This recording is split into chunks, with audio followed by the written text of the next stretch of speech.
ಸ್ವಚ್ಛ ಗಾಳಿ, ಸುಂದರ ವಾತಾವರಣ, ಪ್ರಶಾಂತ ಅನುಭವದ ಮಧ್ಯೆ ಹಕ್ಕಿಗಳ ಕಲರವ, ದುಂಬಿಗಳ ಝೇಂಕಾರ, ನೀರಿನ ಜುಳುಜುಳು ನಾದ ಇವೆಲ್ಲವೂ ಬಾಹ್ಯ ಸೌಂದರ್ಯದ ಜೊತೆಗೆ ಭಕ್ತಿ ಬೆರೆಸಿ ಅಂತರ್ ಸೌಂದರ್ಯವನ್ನು ಅನುಭವಿಸುವಂತೆ ಭಾಸವಾಗುವ ಒಂದು ಸುಂದರ ತಾಣ. ಆ ತಾಣದ ಕಿರು ಪರಿಚಯ ನಿಮ್ಮ ಮುಂದೆ.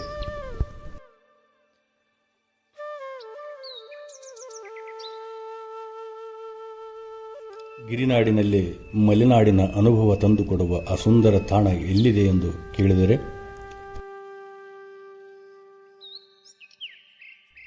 ಯಾದಗಿರಿ ಜಿಲ್ಲೆಯ ಸುರಪುರ ತಾಲೂಕಿನ ಕೆಂಭಾವಿ ಸೀಮಾಂತರದಲ್ಲಿ ಬರುತ್ತದೆ. ಕೆಂಭಾವಿಯಿಂದ ಸುಮಾರು 6-7 ಕಿಲೋಮೀಟರ್ ಅಂತರದಲ್ಲಿರುವ ಈ ಒಂದು ಸುಂದರ ತಾಣ ಸುರಪುರ ಹುನಗುಂದ ರಾಜ್ಯ ಹೆದ್ದಾರಿಗೆ ಹೊಂದಿಕೊಂಡಂತೆ 4 ಕಿಲೋಮೀಟರ್ ಕಾಲ್ನಡಿಗೆಯಲ್ಲಿ ಸಾಗಬೇಕಾದ ಒಂದು ಪವಿತ್ರ ತಾಣ ಇದಾಗಿದೆ. ನಿಸರ್ಗ ಪ್ರಿಯರನ್ನು ಕೈಬೀಸಿ ಕರೆಯುವ ಈ ತಾಣಕ್ಕೆ ಒಮ್ಮೆ ಭೇಟಿ ಕೊಟ್ಟು ಇಲ್ಲಿಯ ಸೌಂದರ್ಯವನ್ನು ಪ್ರತಿಯೊಬ್ಬರೂ ಅನುಭವಿಸಲೇಬೇಕೆಂದು ಹೇಳಬಹುದು.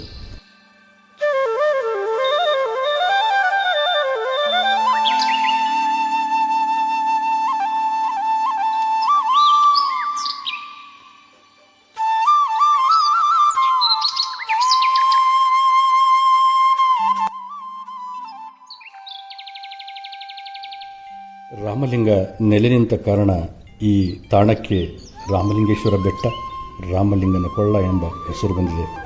ಬೆಟ್ಟದ ಮೇಲಿನ ಈ ದೇವಾಲಯ ನಿಜಕ್ಕೂ ಹಲವು ವಿಶೇಷತೆಗಳಿಂದ ಕೂಡಿದೆ ಎಂದೇ ಹೇಳಬಹುದು.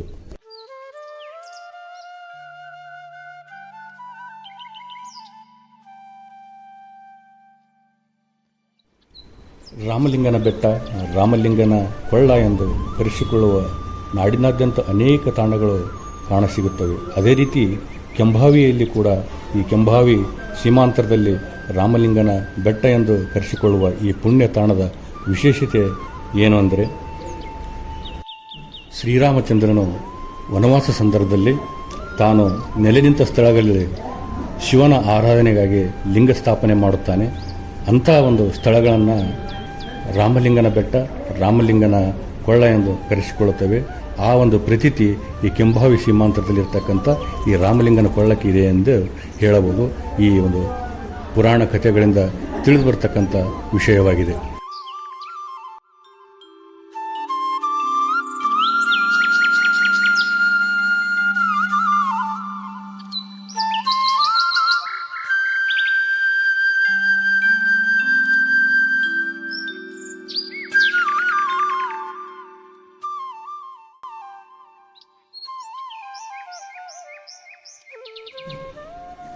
ಈ ಒಂದು ತಾಣ ಹಲವು ವನಸ್ಪತಿಗಳು, ಸುಗಂಧ ದ್ರವ್ಯಗಳು, ಸಸ್ಯಗಳು, ಕಾಡು ಶ್ರೀಗಂಧ ಸೇರಿದಂತೆ ಹೀಗೆ ಅನೇಕ ಸಸ್ಯ ಗಿಡ ಮರಗಳಿಂದ ಹಸಿರು ಹಾಸಿ ನಿಂತ ಈ ಪ್ರದೇಶ ಮಲೆನಾಡಿನ ಅನುಭವ ನೀಡುವ ಪ್ರಕೃತಿ ಪ್ರಿಯರ ಕಣ್ಮನ ಸೆಳೆಯುವುದಂತೂ ನಿಜ.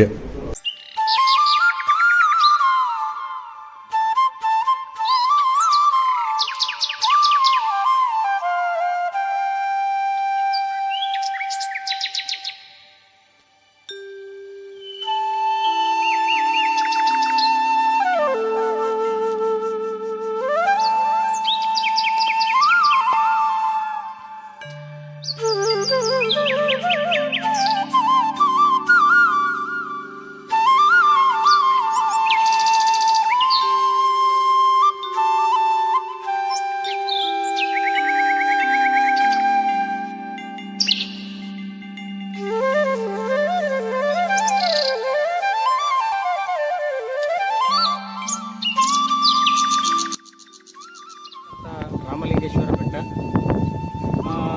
ಕೆಂಭಾವಿಯ ಸದ್ಭಕ್ತರು ಮಳೆಗಾಲದಲ್ಲಿ ಮಳೆ ಬರಲಿಲ್ಲ ಅಂತಂದರೆ ರಾಮಲಿಂಗೇಶ್ವರನನ್ನು ಕರೆದುಕೊಂಡು ಬರ್ತಕ್ಕಂಥ ಒಂದು ಸಂಪ್ರದಾಯ ಪ್ರಾಚೀನ ಕಾಲದಿಂದಲೂ ಕೂಡ ಇವತ್ತಿನವರೆಗೆ ನಡೆದುಕೊಂಡು ಬರ್ತಕ್ಕಂಥದ್ದು. ಇಂಥ ಒಂದು ಐತಿಹಾಸಿಕ ಹಿನ್ನೆಲೆ ಹೊಂದಿರತಕ್ಕಂಥ ಬೆಟ್ಟ ನಾವು ಪರಿಸರ ಉಳಿಸಿ ಬೆಳೆಸಿ ಅಂತಕ್ಕಂಥ ಒಂದು ಜಾಗೃತ ಕಾರ್ಯಕ್ರಮವನ್ನು ಕೂಡ ನಮ್ಮ ಸರ್ಕಾರಗಳು ಆಚರಿಸಿಕೊಂಡು ಬರ್ತಕ್ಕಂಥ ನಿಟ್ಟಿನಲ್ಲಿ ಇವತ್ತು ಜಿಲ್ಲಾಡಳಿತ ಆಗಿರ್ಬೋದು, ಪ್ರವಾಸೋದ್ಯಮ ಇಲಾಖೆ ಆಗಿರ್ಬೋದು, ಸ್ಥಳೀಯ ಚುನಾಯಿತ ಪ್ರತಿನಿಧಿಗಳಾಗಿರ್ಬೋದು, ಇತ್ತ ಕಡೆ ಗಮನ ಹರಿಸಿದರೆ ನಮ್ಮ ಪರಿಸರವೂ ಉಳಿಯುತ್ತದೆ, ನಮ್ಮ ಕಾಡು ಉಳಿಯುತ್ತದೆ, ನಮ್ಮ ನಾಡು ಉಳಿಯುತ್ತದೆ. ಈ ಒಂದು ಪ್ರದೇಶ ಇನ್ನಷ್ಟು ಐತಿಹಾಸಿಕತೆಯಿಂದ ಹೆಚ್ಚಿನ ಒಂದು ಮೆರಗನ್ನು ತಂದುಕೊಡ್ತಕ್ಕಂಥ ನಿಟ್ಟಿನಲ್ಲಿ ನಗನೂರು, ಪರಸನಹಳ್ಳಿ, ಕಿರದಳ್ಳಿ, ಕೆಂಭಾವಿಯ ಸದ್ಭಕ್ತರ ಒಂದು ಆಸೆಗೂ ಕೂಡ ಮತ್ತಷ್ಟು ಪುಷ್ಟಿ ನೀಡಿದಂತಾಗುತ್ತದೆ. ಅದಕ್ಕಾಗಿ ಇತ್ತ ಕಡೆ ಜಿಲ್ಲಾಡಳಿತ, ಪ್ರವಾಸೋದ್ಯಮ ಇಲಾಖೆ ಗಮನ ಹರಿಸುವುದು ಸೂಕ್ತ ಅಂತಕ್ಕಂಥ ಒಂದು ನಿಟ್ಟಿನಲ್ಲಿ. ಯಾಕಂತಂದರೆ ನಾವು ಕೇವಲ ಶಾಲಾ ಕಾಲೇಜುಗಳಲ್ಲಿ ಮಾತ್ರ ಪರಿಸರದ ಬಗ್ಗೆ ಕಾರ್ಯಕ್ರಮಗಳ ಆಯೋಜನೆ ಮಾಡ್ತೇವೆ.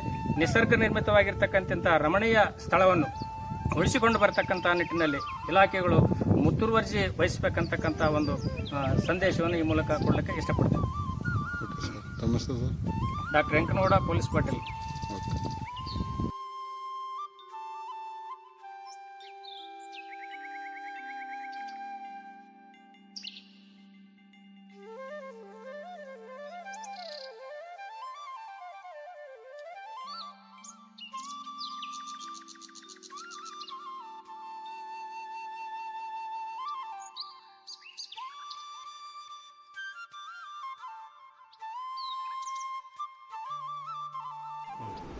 ರಾಮಲಿಂಗನ ಬೆಟ್ಟದ ಇಳಿಜಾರಿನಲ್ಲಿ ಸಿಡಿಲಿನಿಂದ ನಿರ್ಮಾಣವಾಗಿದೆ ಎನ್ನಲಾದ ಸಿಡಿಲು ಬಾವಿ ಕೂಡ ಇಲ್ಲಿನ ವಿಶೇಷತೆಗಳಲ್ಲಿ ಒಂದಾಗಿದೆ.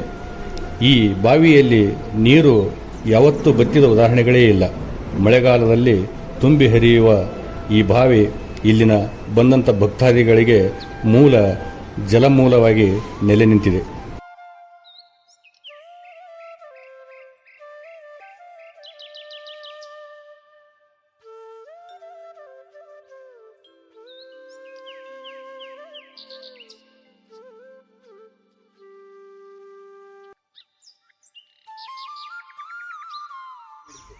ನಮ್ಮ ಒಂದು ಕೆಂಭಾವಿ ಸೀಮಾಂತದಲ್ಲಿರ್ತಕ್ಕಂಥ ರಾಮಲಿಂಗೇಶ್ವರ ಬೆಟ್ಟದ ಅಡಿಯಲ್ಲಿರ್ತಕ್ಕಂಥ ಇದು ಬಾವಿ, ಇದಕ್ಕೆ ಐತಿಹಾಸಿಕವಾಗಿ ಒಂದು ಸಿಡಿಲು ಬಿದ್ದ ಬಾವಿ ಅಂತ ಕರಿತೀವಿ.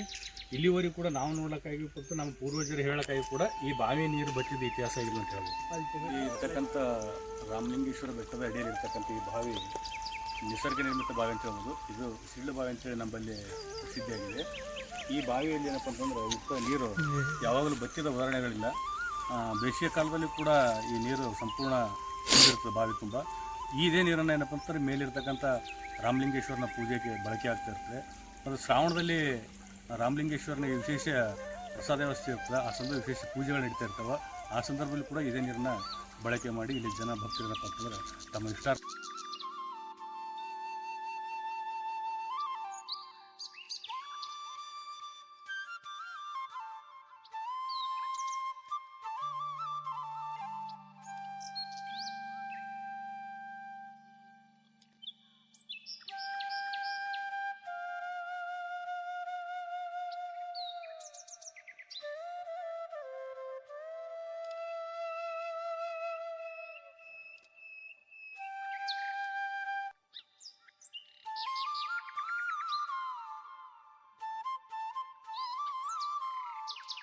ಸಗರನಾಡಿನ ಐತಿಹಾಸಿಕ ಪ್ರವಾಸಿ ಸ್ಥಳಗಳಲ್ಲಿ ಒಂದಾದಂತಹ ಕೆಂಭಾವಿ ಪಟ್ಟಣದಲ್ಲಿ ಇರುವಂಥ ರಾಮಲಿಂಗಪ್ಪನ ಬೆಟ್ಟ ಗುಡ್ಡ ಎಂದು ಕರೆಯುತ್ತಿರುವುದು ಅತಿ ಉತ್ತಮವಾದ ಪ್ರವಾಸಿ ಸ್ಥಳವಾಗಿದೆ.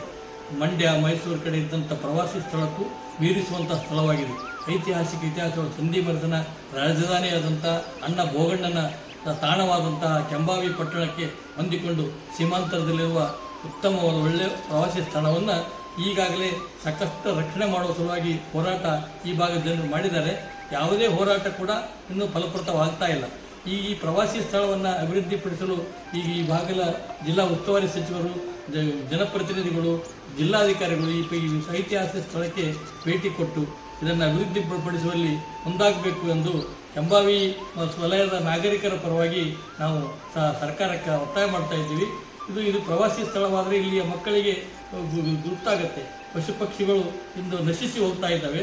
ಅಂಥ ಸಂದರ್ಭದಲ್ಲಿ ಇದನ್ನು ರಕ್ಷಣೆ ಮಾಡೋದು ಪ್ರತಿಯೊಬ್ಬರ ಕರ್ತವ್ಯವಾಗಿದೆ.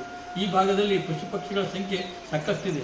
ಬೇಸಿಗೆ ಕಾಲದಲ್ಲಿ ಕುಡಿಯುವ ನೀರಿಲ್ಲದೆ ಎಷ್ಟೋ ಪಶು ಪಕ್ಷಿಗಳು ಹಾಳಾಗಿ ಹೋಗ್ತಾ ಇದ್ದಾವೆ. ಅಲ್ಲಿ ಈ ಭಾಗದ ಪ್ರವಾಸಿಗರು ಅಲ್ಲಿ ಹೋಗಿ ಕುಳಿತುಕೊಳ್ಳುವಂಥ ವ್ಯವಸ್ಥೆ ಕೂಡ ಅದರಲ್ಲಿ ಆಗಬೇಕು. ಈಗಾಗಲೇ ಜಿಲ್ಲಾ ಉಸ್ತುವಾರಿ ಸಚಿವರು ಹಣವನ್ನು ಬಿಡುಗಡೆ ಮಾಡಿದ್ದಾರೆ ಅಂತ ಹೇಳ್ತಾರೆ. ಅದರಲ್ಲಿ ಏನು ಪ್ರವಾಸಿ ಸ್ಥಳಕ್ಕೆ ಏನು ಮೂಲಭೂತ ಸೌಲಭ್ಯಗಳು ಬೇಕು ಅದನ್ನು ಮೊದಲ ಆದ್ಯತೆಯಲ್ಲಿ ಕೊಟ್ಟು ಈ ಭಾಗದ ಪ್ರವಾಸಿಗರಿಗೆ ಹೆಚ್ಚಿನ ಅನುಕೂಲ ಮಾಡಿಕೊಡಬೇಕು ಅಂತೇಳಿ ನನ್ನ ಒತ್ತಾಸೆ ಆಗಿದೆ.